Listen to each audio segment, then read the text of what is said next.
Buenos días. ¿Cómo están todos? Buenos días. ¿Ya tomaron un café? ¿Ya desayunaron? Bien.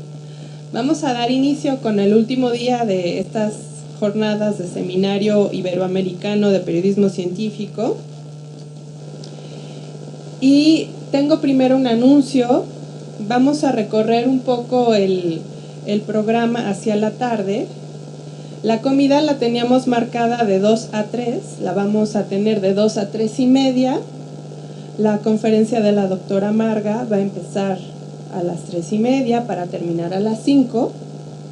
Y en ese momento vamos a tener, después de la conferencia de la doctora Marga, la ceremonia de entrega del Premio Nacional de Periodismo de Ciencia y la clausura aquí en este salón. ¿Sí?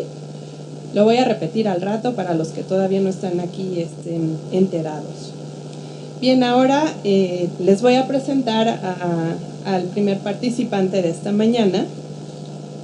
Él es Nathaniel Herzberg. Nathaniel Herzberg es reportero de ciencia para el diario francés Le Monde. Esto suena razonable, pues se graduó como ingeniero en tecnologías de la información y telecomunicaciones, y enseguida obtuvo un diploma en periodismo, salvo que le tomó 20 años entrar en este campo. En el diario Liberación cubrió educación, luego se unió a Le Monde, donde trabajó en asuntos como inmigración, suburbios, justicia, policía y temas internacionales como el conflicto de Kosovo. Luego se convirtió en reportero cultural y jefe de las páginas culturales, antes de convertirse en uno de los principales editores del periódico. En 2014 decidió volver a escribir y eligió cubrir Ciencia, ese viejo amigo con el que estaba convencido nunca se volvería a reunir. El reencuentro fue feliz. En 2015 recibió un premio de plata Kavli de la American Association for the Advancement of Science en la categoría de periódico para 3 de sus artículos publicados en el suplemento de Ciencia y Medicina de Le Monde. Como autor, Nathaniel Herzberg también ha publicado Cartas de Argelia, El Museo Invisible y Jamai Rajah, un viaje a mi familia de la India. Démosle la bienvenida a Nathaniel.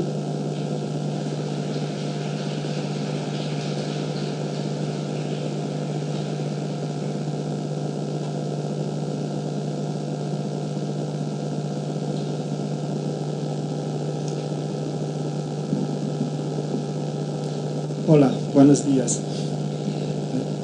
Muchas gracias por invitarme a este seminario. Estoy muy encantado. Es mi primer viaje a México y vuestro país es maravilloso. Pero como ustedes pueden entender, yo hablo español muy mal. Disculpe, yo voy a continuar en inglés.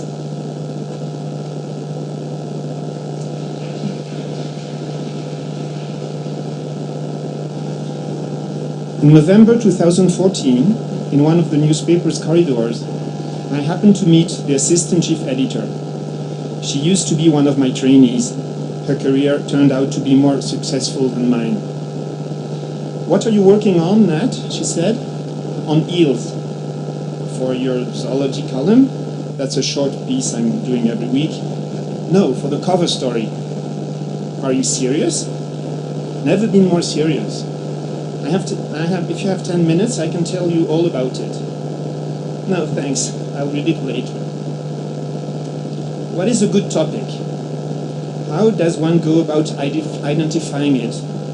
How does one pick it from the ocean of information swirling around us? Which criteria, which intuition steered us towards it? And how does one manage to convince the bosses that the subject is of the utmost importance, that it deserves more than a brief on the bottom of a page? And all of this in a daily newspaper where scientific issues have to compete with international conflict, national politics, major economic upheavals, and the most horrific crimes. Once one has the go-ahead, how does one develop a story and present it? Until what acceptable point can one vulgarize the content? And how does one go about satisfying everyone involved, the members of the scientific community who are part of our readership, and the lay readers who discover the subject often full of complexes when confronted with anything resembling scientific discourse? Spontaneous generation does not exist in journalism as in the sciences. One never starts from scratch. We always depend on what was done before. This can be a dispatch from a news agency, a paper under embargo on the Eureka-Alert website, a publication in a journal, or a story related by one of our contacts. I have been a scientific reporter for just 2 years, so my list of contacts, so to say, is probably smaller than yours. The last occurrence is therefore quite rare for me. Let's take the 3 articles thanks to which I stand here before you, since they were the ones awarded the AAAS prize. The first one that I mentioned above concerned the mysterious life cycle of eels. I owe the idea of the article to my colleague from Le Monde, David Larousserie, author of a great book treating 60 major scientific mysteries. The nature of black matter, the matter-antimatter imbalance, the origin of the universe, very serious issues, but also the existence of the G-point, the composition of vacuum, or the predictability of stock market crashes. The story told by David were mind-staggering for me, and one really caught my attention. It was the incredible saga of eels. Maybe some of you are already familiar with it. I will try to resume it for those who, like me at that time, ignore the trajectory of this mythical animal venerated in ancient Greece, Japanese, or Maori mythology. European eels, much like their American cousins, are born in the Sargasso Sea off the island of Bermuda. From the beginning, from the egg hatches the larva. A transparent, flat body, a few millimeters long, a small elongated head, large eyes, and long teeth. More like a willow leaf than a fish. And yet, they swim and they feed. In a year, maybe 2 or even 3, scientists differ on the question, the larvae cross the Atlantic Ocean, following a circuit towards the north, and arrive to European shores. At this point, they measure 8 centimeters. They stop feeding, lose about 25% of their body weight, and they start to metamorphose. Their teeth change, their skin begins to take on pigment, the body becomes more elongated. The willow leaf becomes a stem, and the elver, also called glass eel, dives into rivers. It starts swimming upstream for tens or hundreds of kilometers, settles in the territory, and transforms itself again to become a yellow eel. Meanwhile, it will have chosen a sex. The determination takes place around the age of 3. Observing their distribution, we can see the saline waters close to estuaries and a high population density favor males.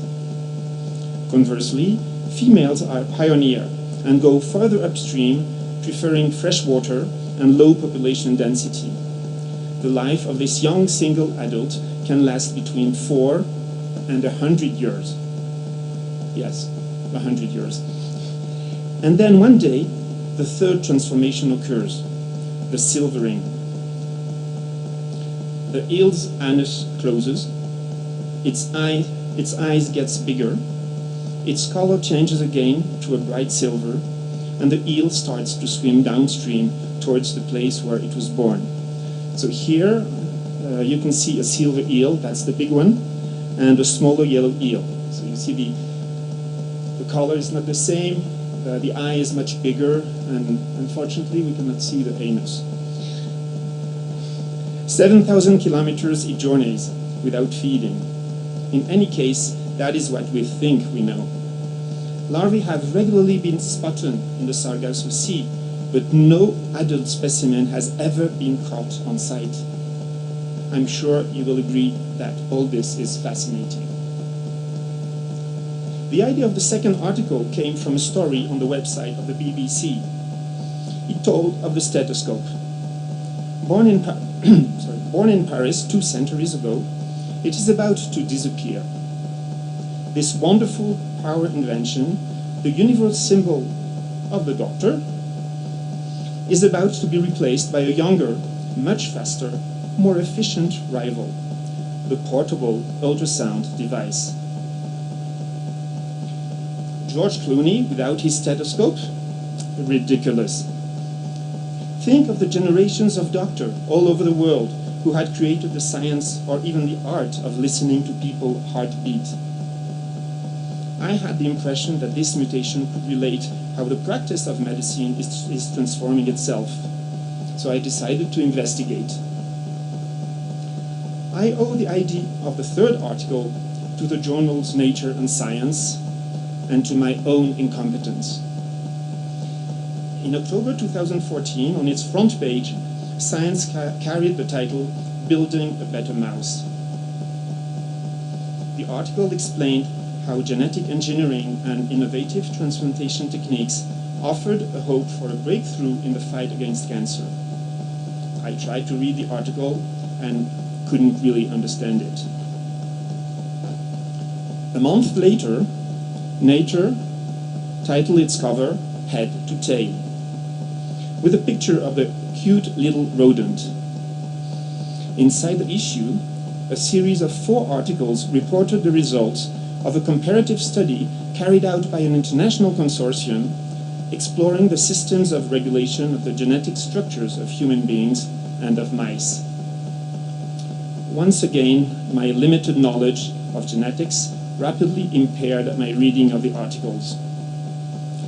At the regular staff meeting, I asked my colleagues if they had read and understood the stories. Their smiles were eloquent. And what if we were to enlarge the scope of the story? Why not to tell the story of how the mouse has become the queen of the laboratory? So this is how the 3 articles were born, through curiosity, more than by any newsworthiness. The news. Why don't we get the question of news out of the way right now? News is what makes us what we are, but it is also our prison. Every day, the Iberoamericano site offers us dozens of interesting papers and studies that we hardly have the time to read. On the good days, when I have some time, I look at the daily specials, I would call it.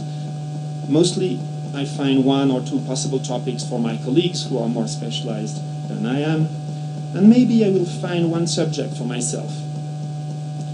Generally, I leave it for later, or I will tweet the press release. That's a strange way to act for a journalist in a daily newspaper, do you say? It's true, it is. Let's say I have the luxury of having a chief whose job it is, among other things, to examine the wire with closer attention.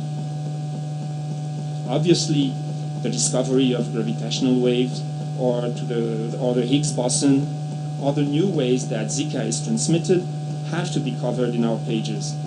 And if possible, they have to be covered better and faster than the competition. If we don't write about these things, readers will complain, and they would be right to do so. But these are not the articles that make a difference. No, the articles that really make a difference, and I believe those that mark the minds of our readers, are articles that nobody would miss if they were not in the newspaper. Who would have protested if we hadn't written about eels, or about the stethoscope, or the laboratory mice? Having worked in non-scientific sections during 20 years, I can assure you that this is also true for all sections of the newspaper. Even in our over-informed world, this is truer than today, more than ever before. It's truer today, more than ever before. But this, obviously, is not really how I function. Let me see.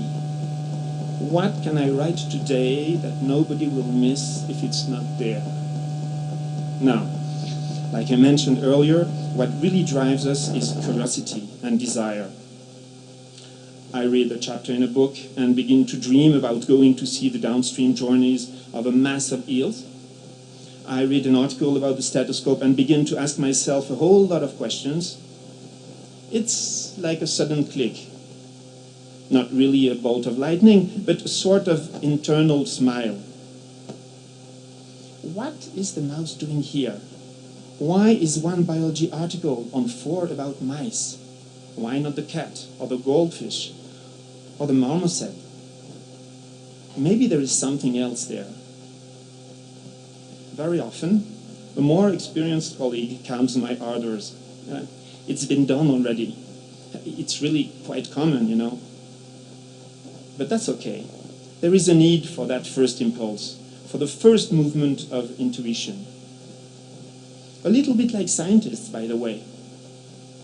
Recently, I have written quite a few articles about CRISPR-Cas, the invention of a revolutionary system of genome editing.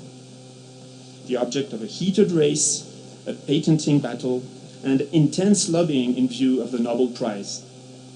But nothing would have happened if, at the very start, the researchers hadn't been allowed to follow their desire to understand how marine archaea or yogurt bacteria fend off viral attack. So curiosity. But about what? The 3 articles I have chosen seem to illustrate pretty well what drives me when I embark upon a subject.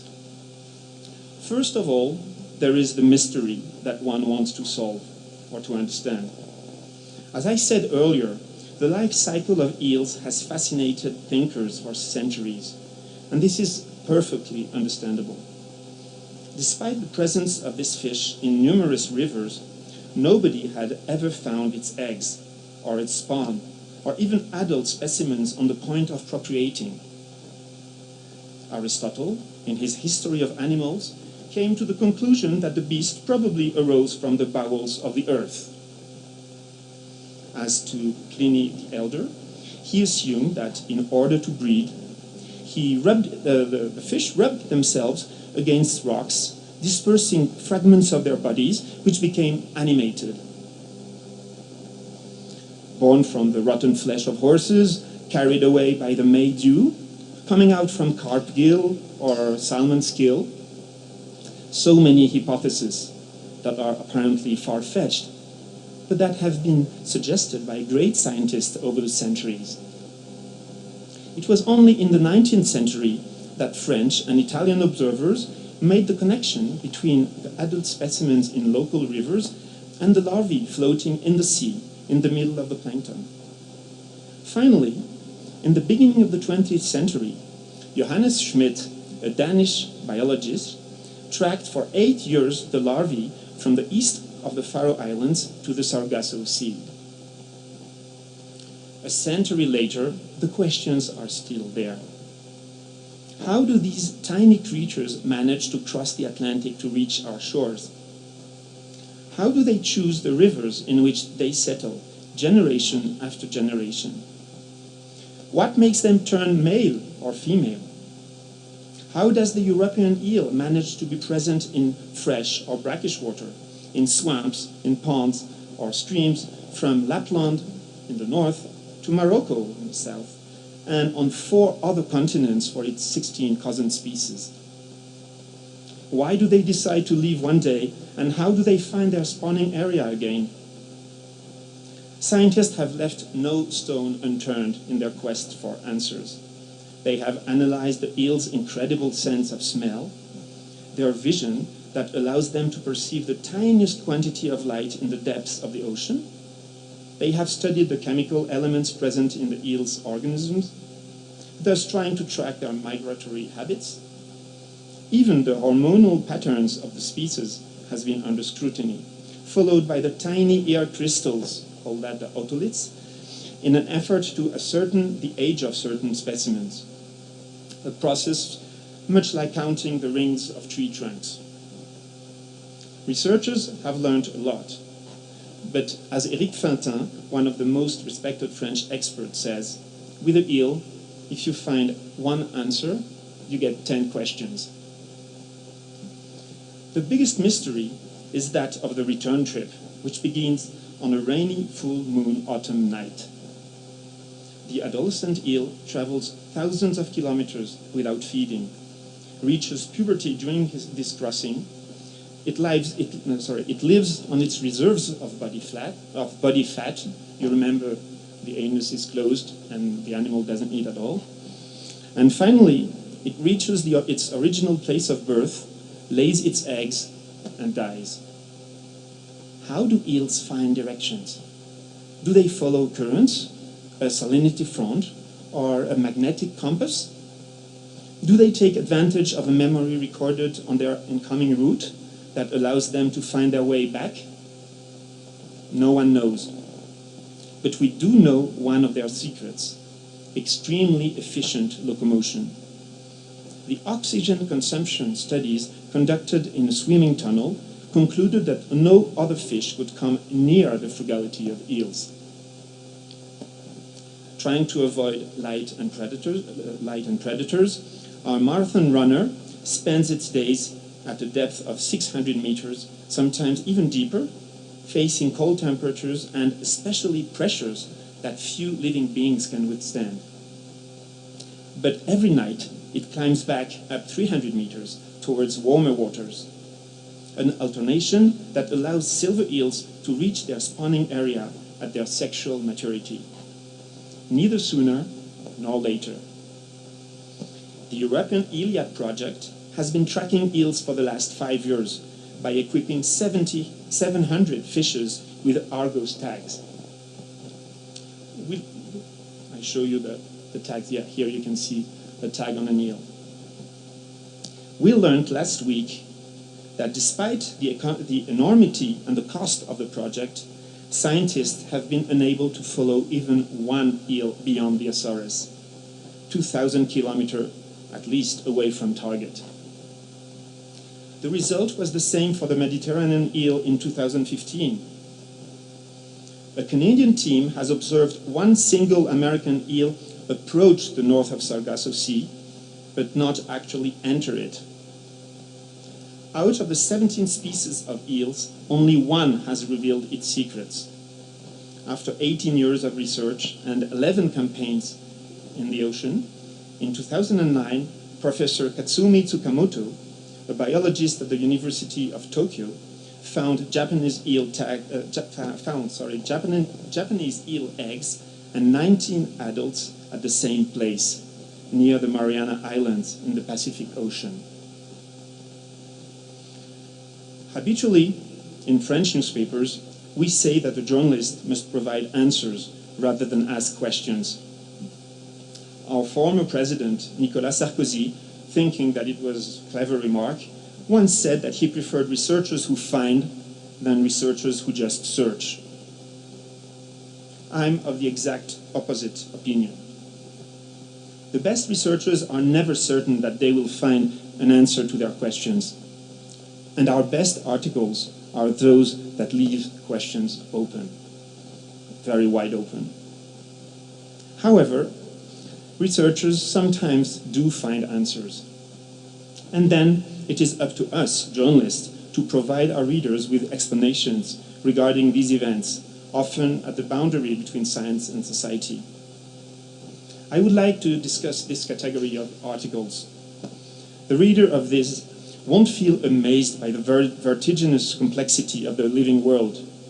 He or she will just feel happily surprised by the unknown story behind a familiar object or place, by the unsuspected importance of a very habitual gesture or action, by the great silence in which major revolutions take place and change the course of human life.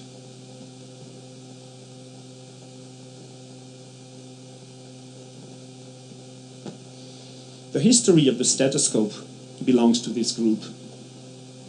First, there is this extraordinary episode from the history of science, which took place exactly 2 centuries ago. One morning, in 1816, René Laennec, that's him, a French doctor, was crossing, as he often did, the courtyard of the Louvre.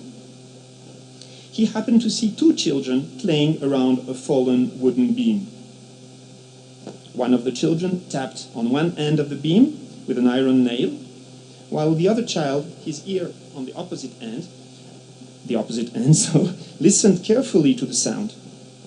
The 2 children seemed to find this game really funny. Later, the doctor received the patient who complained of problems with her heart. Being rather overweight is how he described this patient in his notes. Percussion and palpation didn't provide any results.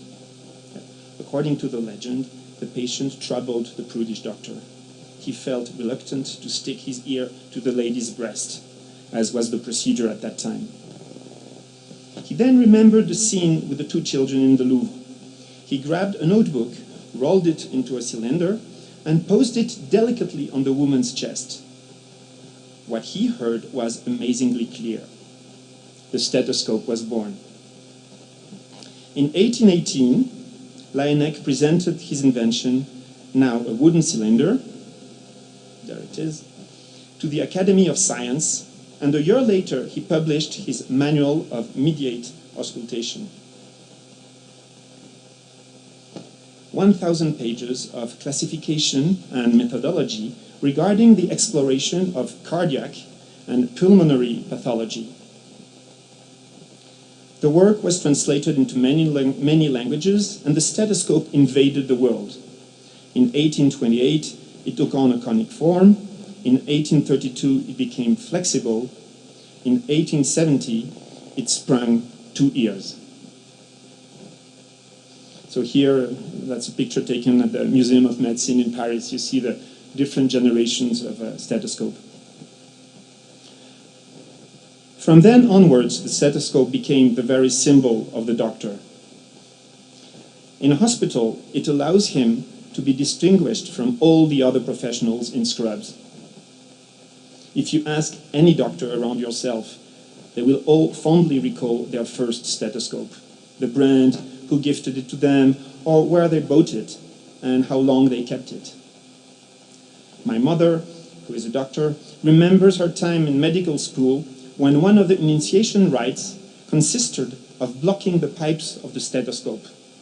The freshman would then be asked if he could hear a slight whistling sound, and if he said yes, he was mocked without mercy.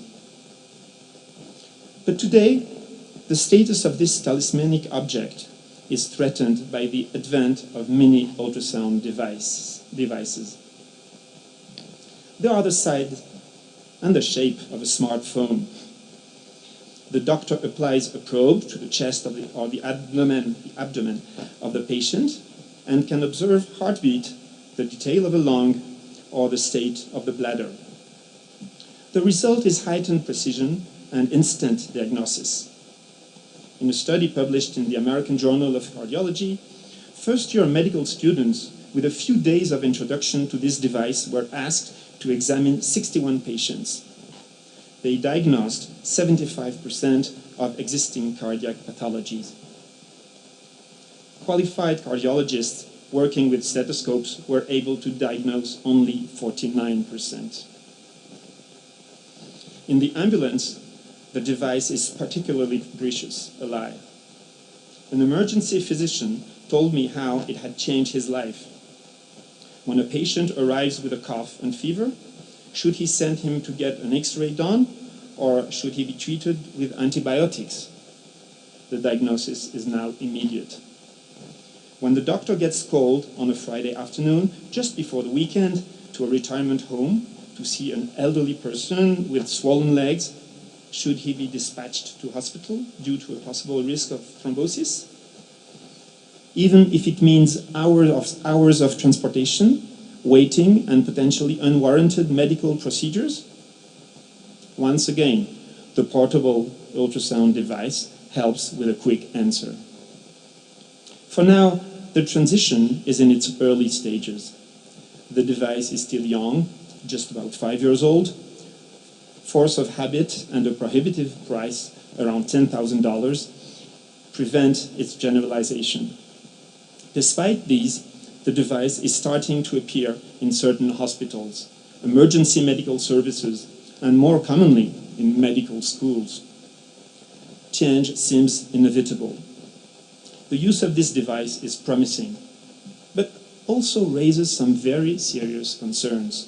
But this we will leave until later. I have touched upon the question of the attraction of the great scientific mysteries and on the silent revolutions that transform our world. There is another category that comes to my mind, that of major controversies. Our job is not limited to the popularization of recent or remarkable scientific material through the use of simple, clear language.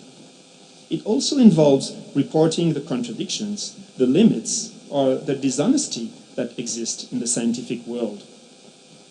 We have to avoid sweeping what is embarrassing under the carpet, just like a researcher who should not stick to the presentation of positive results, conveniently forgetting those that are not as comfortable to accept. Please, don't tell me that some scientists do this. I know that, and this is not good. I would rather be inspired by the others. This can apply to all major contemporary issues. Global warming, its effects and possible solutions to control it, the nature and the scale of the ongoing mass extinction of species, endocrine disruptors and the effects of feeble doses, genetic manipulation concerning plants, animals, or human beings, the directions that medical research takes, and the conflict of interest that plagues it. However, this critical eye can be applied to subject that seems minor in comparison.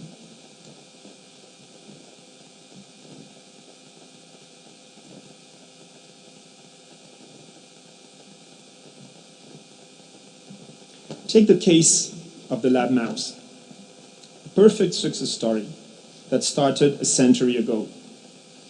In the year 1900, Abby Lathrop is a young school teacher, aged 32. She is in poor health. On inheriting the old family farmhouse in Granby, Massachusetts, Abby decides to give up teaching and tries her hand at breeding chickens. This doesn't work out. So she tries breeding pet animals, especially mice, a popular pet with New England families. She selects certain species, crossbreeds them, and manages to choose the color and the texture of their fur. But then a problem arises. The animals develop strange skin lesions. Abby turns to Leo Loeb, a well-known researcher at the University of Pennsylvania. He finds that the skin lesions are cancerous. The news is a blow to Abby, but for Leo Loeb, it is a revelation. The doctor discovers the possibility of using the rodent as a model for the exploration of human disease. He asks the young woman to provide him with more specimens and to assist him with his research. Together, they discover and prove that genetic material influences mammary tumors. For Abby, this is the start of a new life. For the mouse, it is a change of destiny. A little while later, about 10,000 mice live in Abby's warehouse. The cream of American scientists calls on Abby to acquire mice, among whom are William Castle, one of the leaders of re-emerging genetics, or the young Clarence Little, who in 1929 founded the famous Jackson Lab in Bar Harbor, Maine, the uncontested mecca of the lab mouse, through which no less than 17 Nobel laureates passed. The mouse has a lot going for it. It is small, cheap, reproduces every 3 months. It grows old quickly, allowing the study of geriatric diseases. It is possible to freeze its embryos, its oocytes, and its sperm. It tolerates interbreeding, giving rise to genetically pure strains of mice. So here is Black 6, the most widely used strain of laboratory mouse. Quite recently, even before the advent of CRISPR, scientists have been able to manipulate its genes and add one, or knock one out, or even to replace a symbol base pair. An extremely efficient instrument for researchers. A quick look at the list of Nobel Prizes in medicine clearly demonstrates this. Discovery of the sulfonamides, of penicillin, of the vaccine against yellow fever and polio, of prions, or even of the HIV virus. Each time, mice were at the forefront. And this is just a short selection. More than half of the grants attributed by the American NIH, National Institute of Health, in the last 3 years involve experimentation on mice. I could go on and on, telling you about the domains that Mus musculus has helped to develop. And maybe just stop here. But then I would have played only half the match. Not necessarily the most interesting part of the game. The real issue here is the contestation that is brewing. Opponents who are calling for prudence. Careful, they say. The mouse is not a little human being of 30 grams. It is impossible to model the study of all human disease on it. Officially, all research institutions are now advising their researchers to diversify their animal models, to adapt them to the study undertaken.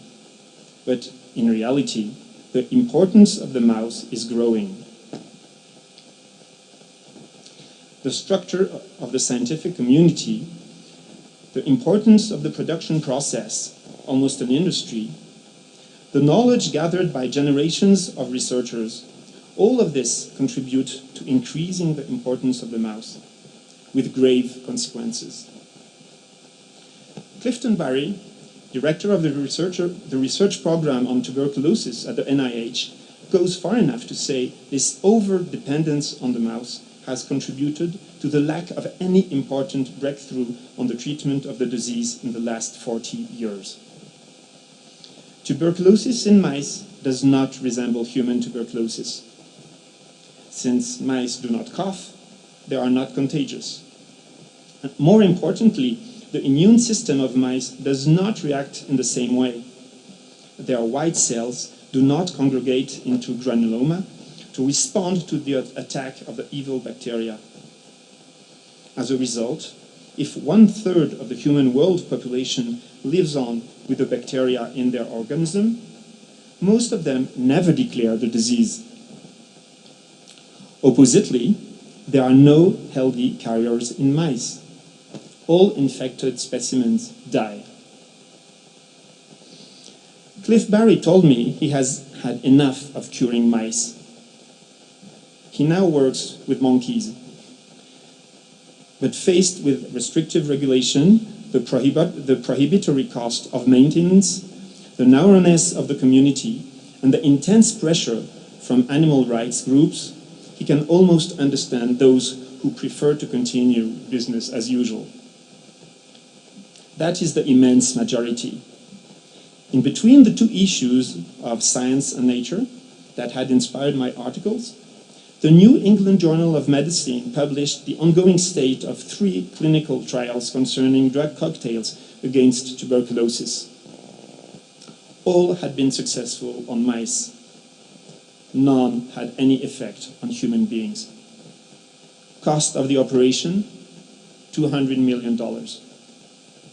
From a certain perspective, it is normal. Research costs a lot, says Clifton Barry, except that this failure had been predicted. I won't go into every detail of my investigation. Let's just say that the mouse and some of its lazy supporters suffered a few blows. Not everybody appreciated the article. The main specialized research center in France considered that it was a one-sided attack on them. I consider that I was just doing my job, looking not only where I was invited, but also where it is painful to look. Picking away at a scab with a pen. That's a very approximative translation of a famous phrase by Albert Londres, a father figure to us French journalists. We say, porter la plume dans la plaie, in the original version. This requires not following blindly the announcements of press offices. In our world of scientific journalism, I must say the press services of universities or research institutions are extremely precious and competent. They help us out, do us favors, to the best of their possibility. I must underline, to the best of their possibilities. Because as soon as a controversial publication appears from the institution they represent, or if the question of conflict of interest arises with regard to one of their researchers, or worse, if there is a suspicion of fraud, the same services adopt a defensive attitude, which is fine, it's part of their job. But it is up to us to do ours, to the best of our capacity. A political journalist does not limit himself to reporting the official spin of a candidate spokesperson. A film critic will give his own opinion, not that of the studio. We must do the same. This involves going beyond the superbly presented official press releases. After reading scientific papers in detail, we must ask for an independent opinion, obviously, since very often we are incapable of judging the thoroughness or the distinctiveness of the material by ourselves. And if doors are slammed in our faces, let's find windows to get in. Maybe it's simpler to look for a relevant phone number or an email address so that we can recount the reality of the way scientific research is practiced today. That's what basically it all comes down to tell the process, not only the result. To make vivid the world of research, with all the constraints, the failings, the weaknesses, the ambition, and the traffic of influence that goes on in it. Because sometimes these prevent the smooth running of research, but also, more simply, because they are part of the researcher's world. The process also includes, obviously, the beauty of intellectual mechanism. I recently wrote 2 short articles regarding animals. One was about the way desert ants orient themselves. The other one was about the skillful way in which the Hawaiian crow uses tools. In both cases, the results were spectacular enough to merit the honors of major journals. But to me, the intellectual approach and the experimental process of the scientist were just as powerful. I have taken up quite a lot of time trying to explain what constitutes for me a good topic. The density of a mystery, the novelty or the scope of natural phenomena, the intellectual richness of a controversial topic, and the reality of the workings of the scientific world. To this list, I could add the fascinating study of historical perspective, an aspect so closely related to the points that I have been developing until now that it hardly needs more elaboration. I would now like to touch upon 2 aspects of our daily life as journalists: the need to convince our hierarchy and the specific linguistic constraints that we scientific journalists face. With respect to the hierarchy of Le Monde, we are in a privileged situation for several reasons. One, we are a leading newspaper and the scientific section is considered as proof of our reliability. 2, academics are part of our readership, so we must satisfy them. 3, since the advent of our online edition, the size of our readership can be measured.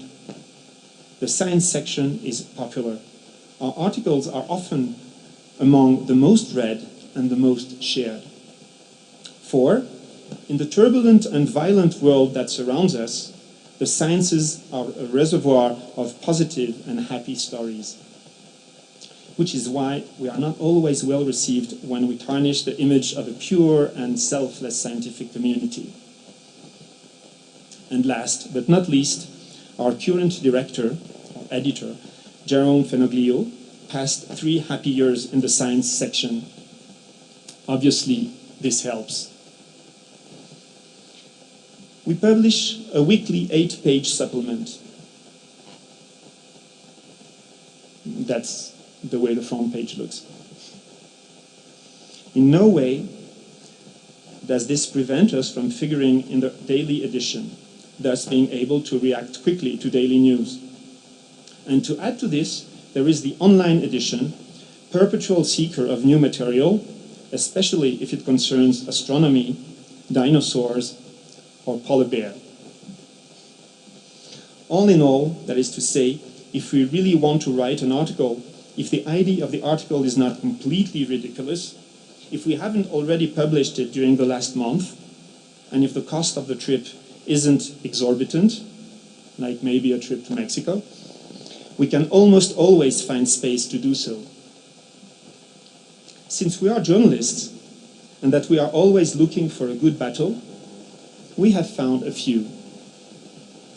Access to the front page on the day the supplement is published, or more exactly, the size of the visual which announces the supplement, access to the homepage of the online edition, or to the Matinal, our smartphone app that selects 20 articles every morning.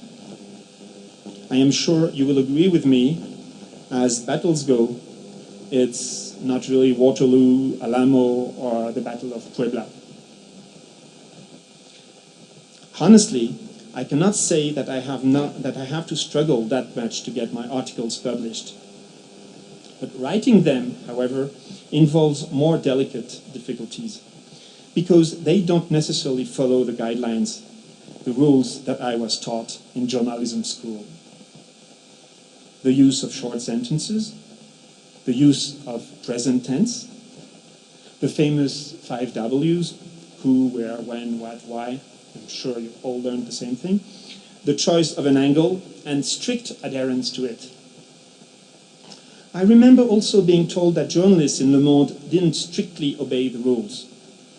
Well, maybe I was made to work in Le Monde, because very clearly, I almost never obey all of them. The length of sentences has no importance to me. All that interests me is their clarity. I will use any of the tenses as long as I use them well. The first paragraphs of my articles are often not directly connected to the main information that follows. And as for the angle, I must admit I'm often overriding it. For me, to write an article is to tell a story. Bringing to life characters, a place, a plot. These are the rules that I impose upon myself. We have already met some of my characters today. Around the Estetoscopio, there is René Laennec, a royalist and conservative in real life, daring and innovating in science. Martin Winkler, a general practitioner turned successful literary author who went off to live in Quebec. It was too hard for him in France, away from the demand of fame. Around the mouse, there is Abby Lathrop, the mouse woman of Granby. Also Clifton Barry, star of the NIH, the most cited researcher in the world with regards to tuberculosis. There are also the enemy brothers of the Pasteur Institute, Xavier Montagutelli, who is in charge of the laboratory Animal House, where the mouse reigns supreme, and Jean-Marc Cavaillon, a specialist of sepsis, who fights against the abuse of mice. For the eels, I would like to mention again Eric Fintin, in charge of the Marine Station of the National Museum of Natural History, admirer of eels since childhood.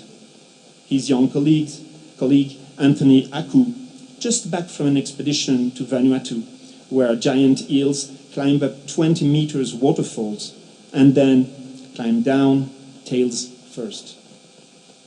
And of course, Anguilla Anguilla, the great resistance, forever changing, magical.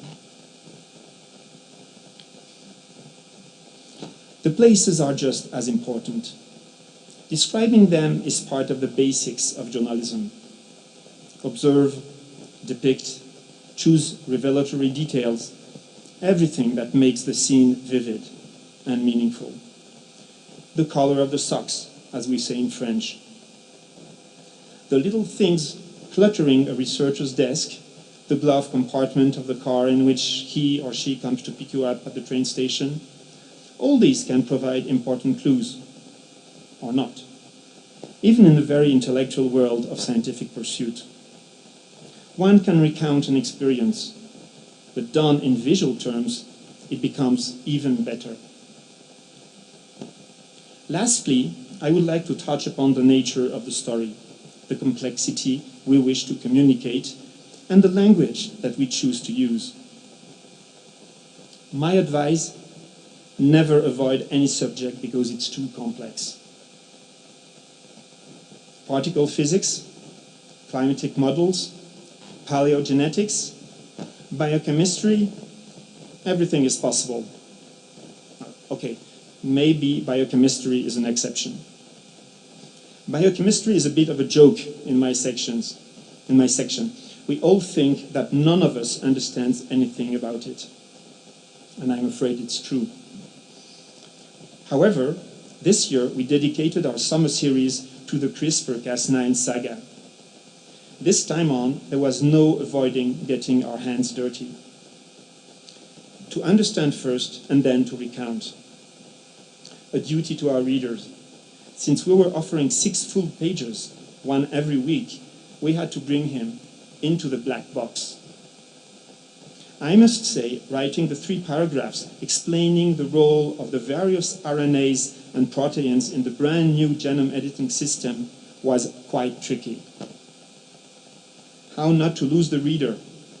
Also because I wanted to showcase the scientists who had contributed to the gradual discovery of the biochemistry of the system. At the end, I decided to use these characters, the scientists, as a passageway which make you feel safe in a dangerous, slippery mountain pass. I asked a colleague who works in another section to read the article before publication and to tell me if she understood everything. I think so, she smiled. Maybe not completely, but that didn't stop me from reading. I even felt proud of myself, reading a complicated article with pleasure. Complicated. That's an interesting word. I really don't mind using it. In the social section, I used to obey a rule. Never write that something is funny or sad. Just tell the story and let the reader say, that's funny, or that's sad, or even better, to feel happy or sad. In science, it's kind of the opposite. There's no problem saying something is complicated as long as the reader doesn't feel it. On the other hand, saying that the subject is simple can make the reader feel devalorized. He or she have a hard time understanding the story.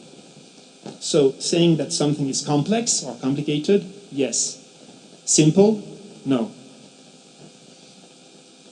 Not to feel afraid of complex issues is one thing, but going behind the apparent simplicity of a subject to recount its hidden complexity is another thing. The disappearance of the stethoscope is inevitable. If the price of the portable ultrasound device goes down, and go down it will, both doctors and patients will benefit from it. Some doctors, though, have misgivings. We look at the patient. We listen to the patient and touch him, says Martin Winkler. His posture, how he walks. It is the person in its entirety that we are examining, in a direct relationship. And it is because it actually brings us closer to the patient, because it is an extension of our ear, that the stethoscope is so valuable. How will it be with the ultrasound? wanted to create an impersonal relationship between doctors and patients, in which medicine becomes an omnipotent force that sees all, that sees too much. The danger is to see disease when what there really are variation between individuals. In other words, the danger is the artificial creation of diseased people. The subject is complex, but the language needs to be simple. I use technical terms only if they are absolutely essential, or if I think that it is important to learn them. And if I do use these words, I try to decode them through a metaphor. It's easy in astronomy. Astrophysicists provide them by themselves. It's part of their job. They have fun to do so. Biologists, on the other hand, almost never think like that. Maybe because they work on the real world, they think, and it's up to us to find the metaphors. Choosing to write in simplified language brings us back to the question of the readership. Le Monde is a generalist newspaper, read by the educated classes who are very often ignorant in the sciences. I don't know how it is here in Mexico, but in France, a minister can shamelessly confess that he knows nothing of the sciences. He wouldn't dare announce that he doesn't read literature. So I write so that everybody can understand. The thing is, the scientists read us too, and we have to be faultless, of course, with the facts. And I try to find a way to surprise even the experts. An unknown historical fact, a surprising analogy, an interesting digression towards a related subject, like, for example, these words by Laennec in his Manual of Mediate Auscultation. He was a gifted flutist, and this is how he described the sound he heard while examining a woman with tuberculosis. The sound unfolded on 3 notes forming an interval close to a major third. The highest note was off-key and a little too deep, but not enough to be marked with a flat. Or Eric Fintin's groundbreaking theory, according to which all European eels are not born in the Sargasso Sea. Or Jean-Marc Cavaillon, the fighter from Pasteur Institute, and his American counterpart from Harvard Medical School, Shaw Warren, challenging researchers to look for the differences between humans and mice instead of relying on the so-called resemblances. Mice are 100,000 times more resistant than us to bacteria. It is a known fact. We may be able to find inspiration in this, the American says. Instead of humanizing mice, let us murinize humans, the Frenchman translates. To educate the ignorant and surprise the specialist. This ambition doesn't always get realized. After the publication of the series on CRISPR-Cas we wrote last summer, I received this letter. It started like this. It is with great interest that I read the scientific series on CRISPR-Cas9 published by Nathaniel Herzberg and Hervé Morin. It raises quite a few questions about the purpose of this type of scientific writing. The authors touch upon the problems plaguing scientific research. The difficulty of publishing authentically innovative articles, the hard choices between rendering public or patenting an invention, the instability of institutions, the role and the scope of doctorate and postdoctorate students, the large number of participants working towards the elaboration of a new theory. But none of these issues are really explored. A non-specialist would be incapable of understanding the theme of the series. A diagram explaining the CRISPR-Cas9 system of genome modification would have been useful and preferable to the illustrations. The illustrations used are pleasing to the eye, but are entirely useless as they do not help with the comprehension of the themes studied. I thanked him for his support when I wrote him back. But that was a lesson in humility for the privileged people that we are. Our profession explores all facets of writing, depending on the day or the subject. One can find oneself in a novel of adventure, or a thriller, a critical biography of a plant, an animal, or a human, or even in a collection of poetry. Here is Laennec, one last time, describing the sound he heard through the stethoscope. The voice of a ventriloquist or a chimney sweep heard from afar, without being able to make out the words, due to the narrowing of the flue of the chimney. His descendants went even further in the description. The sibilant, resembling the air released by piercing an opening in a balloon, typical of asthma. The rhoncus, a deeper sibilant, as if blowing in a bottle, indicating bronchial obstruction or infection lung disease. The crepitation and its sound of footsteps in the snow or salt in the fire, sign of pulmonary edema or infection. Not to be confused with the subcrepitation, typical of excessive bronchial mucus, closer to the sound of corn popping in the heat of the fire. Decidedly, scientific research is an incredible adventure. Describing it is a great responsibility and an immense privilege. Thank you.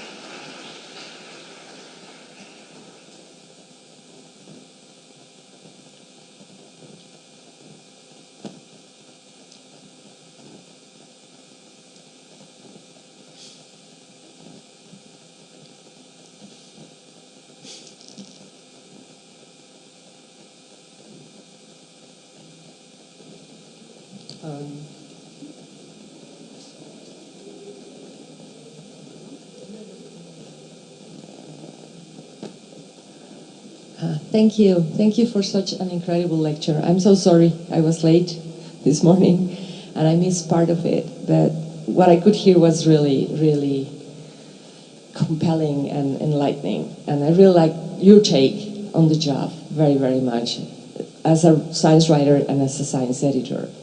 What I would like to know is how you got to learn all these things, how you started working in science journalism and why. In science? Journalism. It's a rather long story. I did scientific studies, in engineering school, and I obviously was not made for that. So I decided to become a journalist, and of course for me, science was over.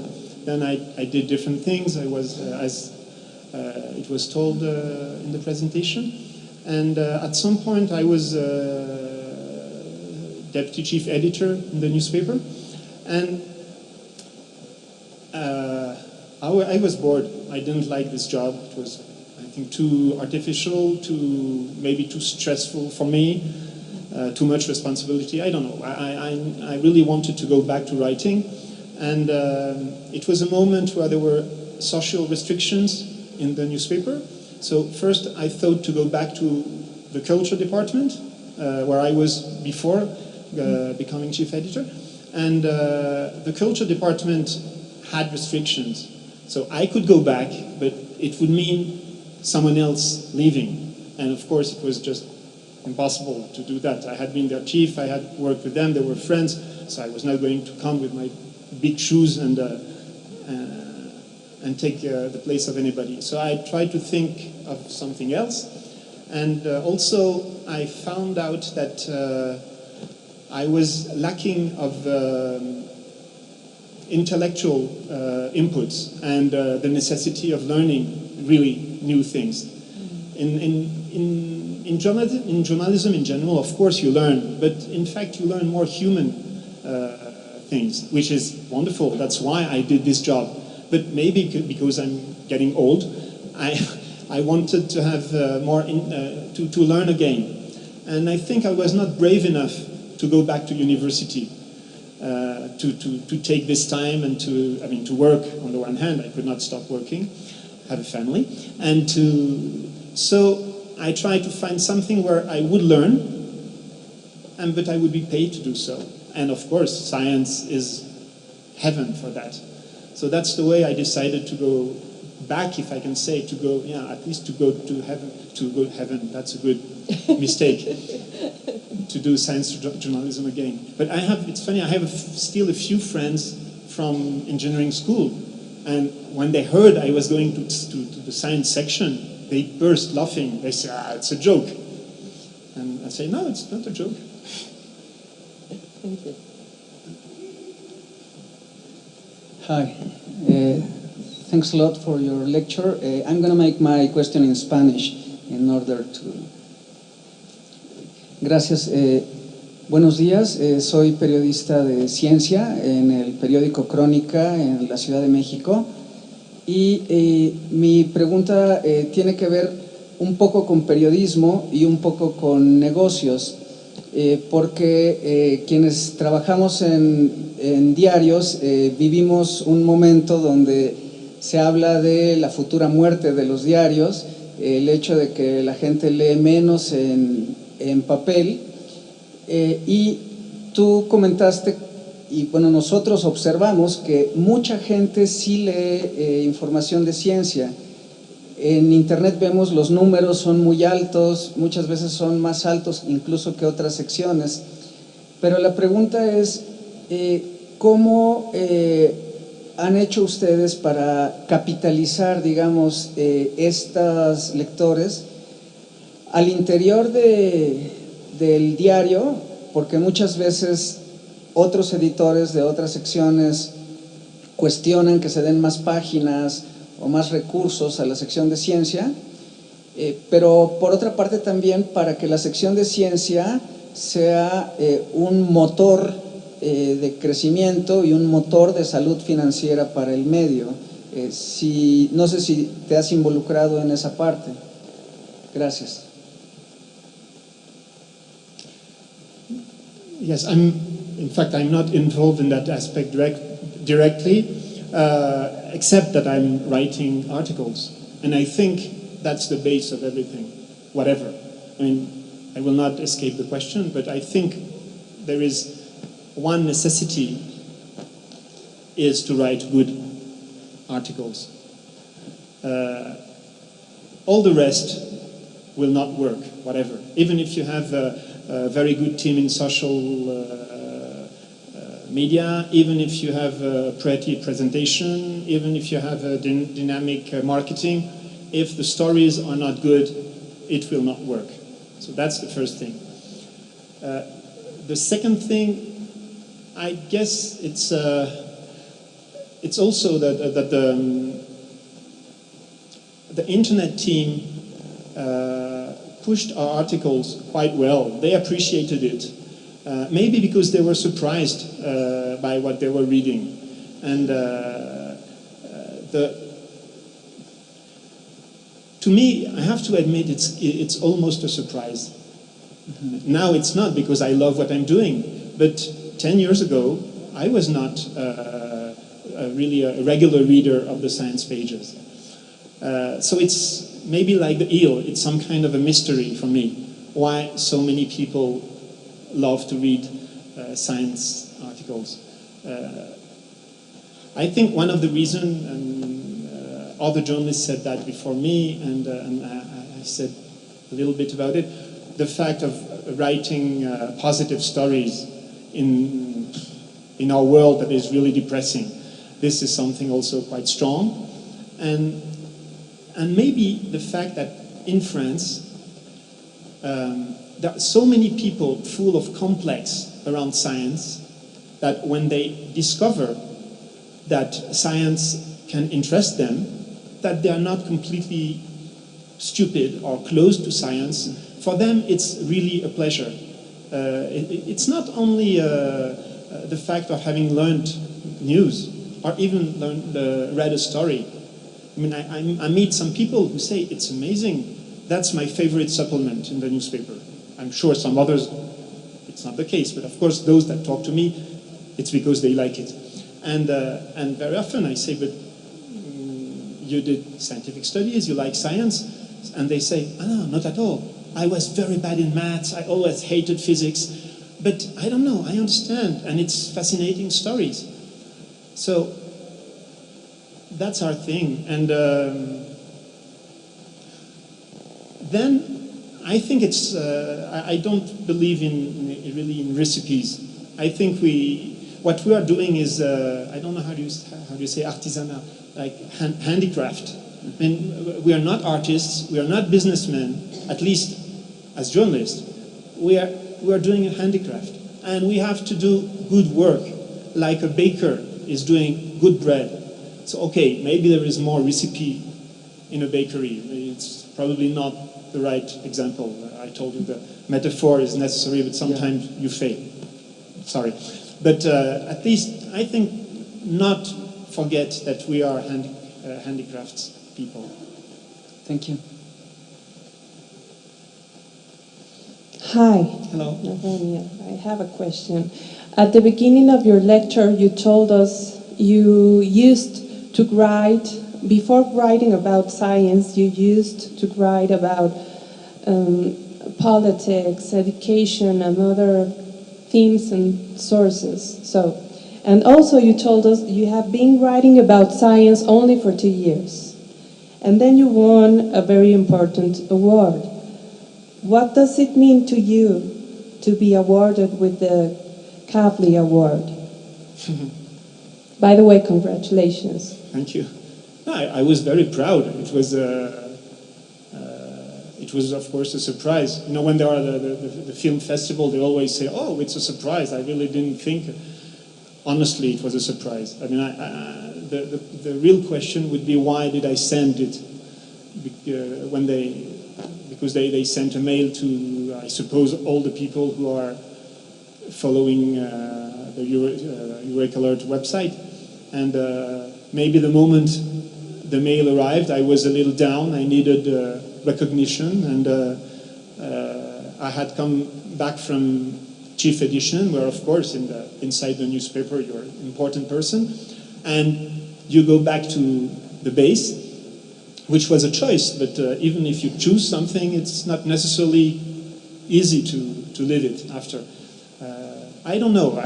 It's not. I will not say that's what happened, because I don't really remember. Just I answered, and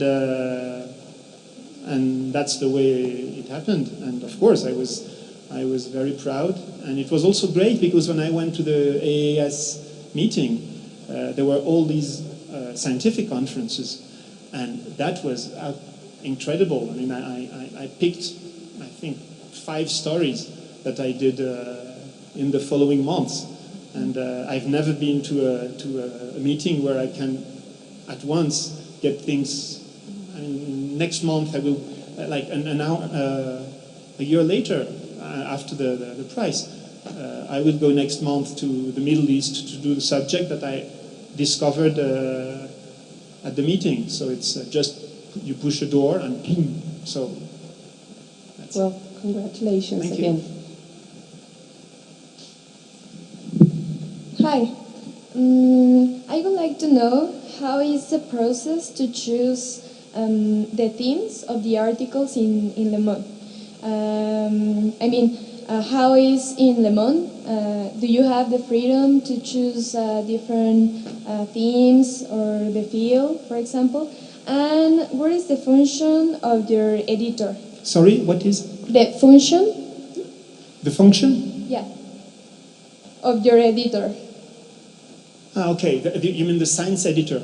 Yeah. What he's doing? Okay. Yeah, in your. Yes. I mean, you write your Okay. article, and how is the incidence of your editor? Okay. So first, to choose a subject, it's I guess as many sections. We have a weekly meeting on Tuesday, because the science supplement is on Tuesday evening. So it's the deadline is on Monday, and after we finish, we take half a day to try to to get some subject, and we meet on Tuesday.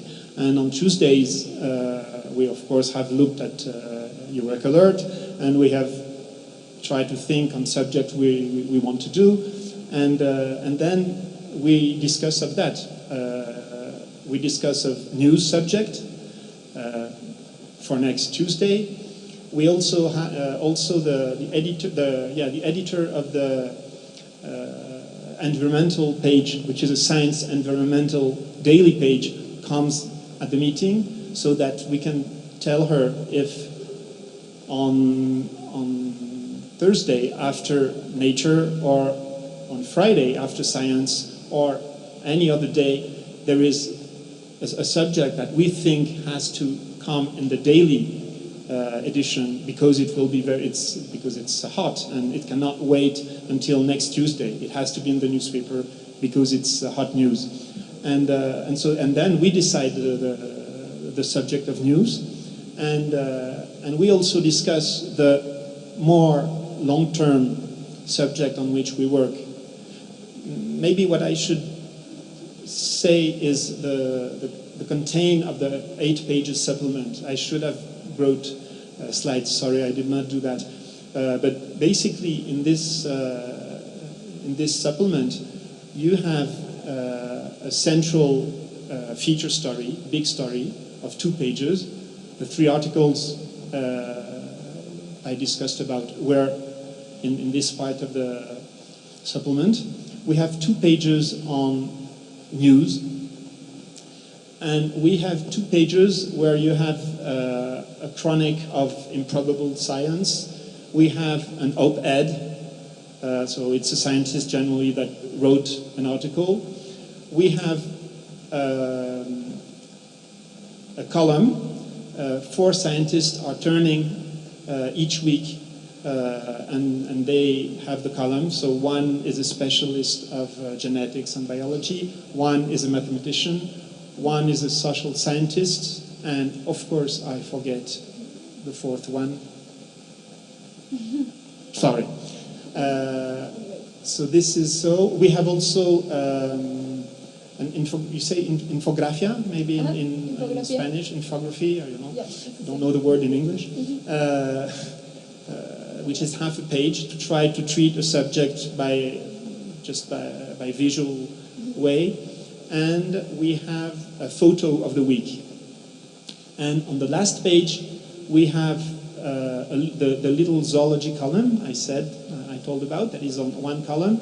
And the 4 other columns, it's for a portrait or a big interview with a scientist. There is one every week. So we have this big space.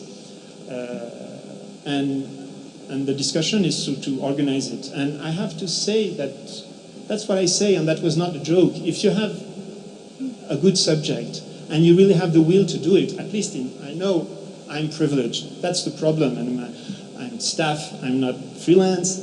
I'm in a newspaper that considers science as being important.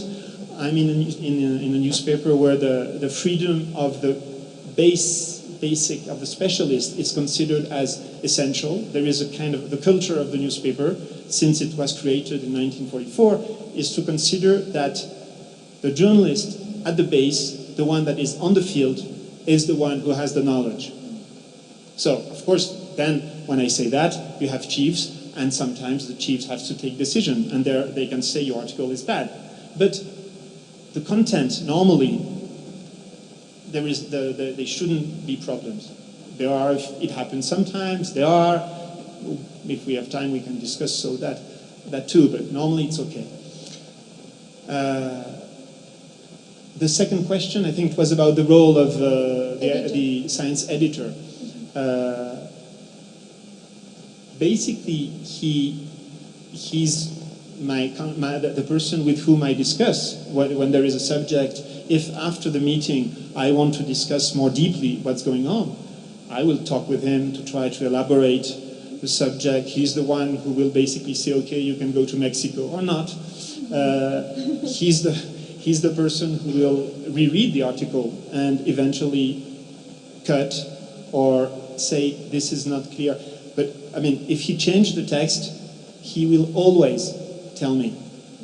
At least he will do it. Sometimes the people on the, I don't know how you say, the editors, not my chief, but the editors who are just rereading the article, it happens that they change something without saying.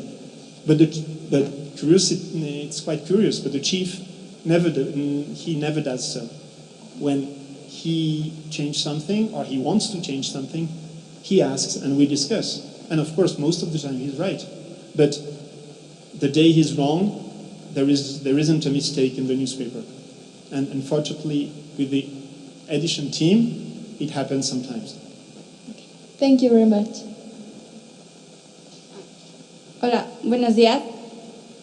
Mi nombre es Andrea, soy estudiante de comunicación y bueno, yo quería preguntar, al principio de su ponencia, usted habló un poco de la vulgarización de la nota, de cómo al escribir periodismo de ciencia, el lector que quizá no entiende mucho de ciencia puede vulgarizar la nota. Entonces mi pregunta es, ¿cómo o de qué manera como periodistas podemos tratar de evitar esta situación? Gracias.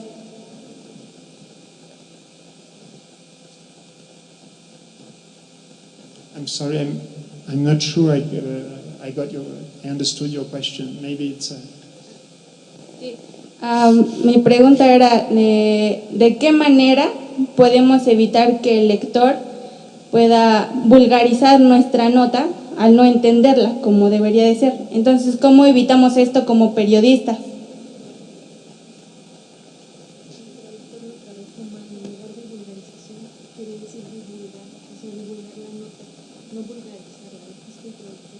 It's the. Okay. The problem was the traduction. So, now, what you asked me, just to be sure, is how to do not to lose the reader. Sí, bueno, creo que el problema era de la traducción. Bueno, yo lo que quería preguntar era de qué manera podemos evitar que los lectores que no entienden de ciencia malentiendan nuestras notas, las entiendan de manera diferente a lo que queremos comunicar. Okay, our point. Okay. Now, I think this is just that's the base of our work. We have to understand well, and this is a question. It's not a detail. We are dealing with sometimes very difficult issues, and sometimes it takes a lot of time to understand. At least for me, sometimes I have hard time. I may be in a big solitude in front of a quantum mechanics issue, for example. But you must take time. You must speak to other scientists. You must not be ashamed to tell the scientist, I don't understand, I don't know that, I need your help to explain to me. And then, so to take the time to understand. I know in this profession, time is a problem. But if we don't take the time to understand the subject, we are in great danger. Because we will not understand properly, and necessarily we will not write properly. We will be at the surface. It will be okay the scientists at the top, they will say that's not very serious. The people in the middle, they may be okay and have the impression they understood something, which may not be the truth. And the usual reader, most of them, will not understand at all. So, of course, that's what we should not do. We have to understand first. And then, once we understood, we have to just tell the story in simple, easy language. And it doesn't mean to be too... that's what I said in the paper, not to do necessarily very short sentences. It can be good, but you can also make longer sentences. But we have to be clear. If we're not able to do that, I think we should not do science journalism. That's a necessary condition. It's not sufficient, as the scientists would say, but it's necessary.